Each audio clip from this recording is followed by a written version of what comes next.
Okay, YouTube, you guys gotta let me know down in the comments which one really is the budget king of 2020. I've seen a lot of videos this week saying that the Google Pixel is the new king of the budget scene, coming in at $349. A lot of people are still saying that the iPhone SE is still the budget king, coming in at $399, because it has a lot of features that the Google Pixel doesn't have. For instance, wireless charging, IP67 dust and water resistance in case you get stuck in the rain, 4K 60 on the rear camera, 1080p 60 on the front camera. Let me see, what else? Longer updates, 5 years of updates. Premium build, you got glass back with aluminum frame, compared to the Google Pixel. Also does come with 64 gigs of internal storage. But on the other side of things, the Google Pixel, $349, comes with a bigger display, a new, more modern looking display compared to what's on the iPhone SE, yesterday's design. Big forehead, big chin, 4.7.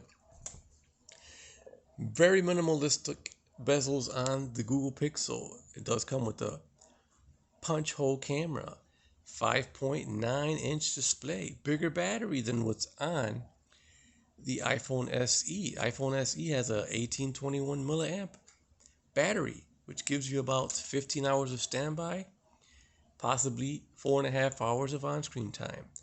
The Google Pixel has 3140 milliamp battery, able to get about 24 hours on one charge with about 5 hours of on-screen time.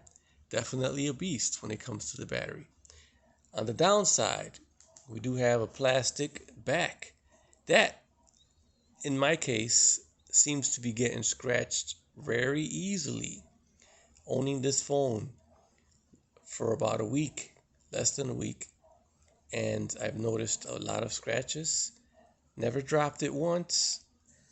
I believe this could have possibly happened with my bike mount.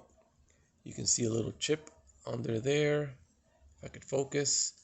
But the back, in my usage, has been getting scuffed up rather easily. I'd rather it get a little scuffed up than cracked though.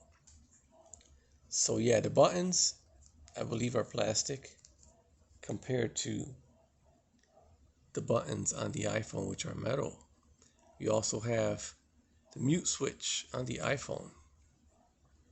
Got the mute switch, you got the volume markers, which are all aluminum. You have Touch ID, which is very accurate and fast.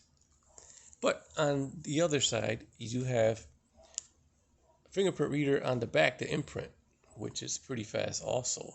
Very accurate on the Google Pixel. So comparing these two phones, there's a give and take when it comes to what you're getting.